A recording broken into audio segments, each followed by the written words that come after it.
Babe, sasa wewe unajua hata hii nywele nimetengeneza aje? Ni pesa ngapi natumia? Wewe kila mara hata unaniambia ninyoe. Babe, si nilikwambia mambo na kunyoa. Unajua kwanza ukinyoa unaweza kaa fine sana. Kwanza wewe venye unakuwa umeiva. Ukinyoa uko poa. Okay kaa. Wewe unanidanganya, nikinyoa nitakaa boy. Si hivyo. Sasa mrembo. Poa sana. Unakaa smart na hii style yako. Ani aje bro? Wewe ndio unaambia dem anyoe? Unashika kaje bwana? No, kama dem ni mrembo. Mbona unaambia dem mrembo kama huyu anyoe? Si akinyoa anakaa fine. Uone hata you ni tall dark and handsome. Babe, kwani unaniruka?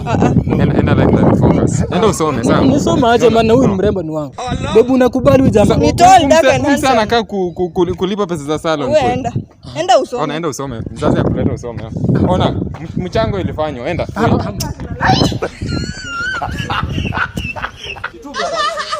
Wakamwacha akiwa paralyzed. People are suffering. Yes. Ai Mungu Baba nisaidie.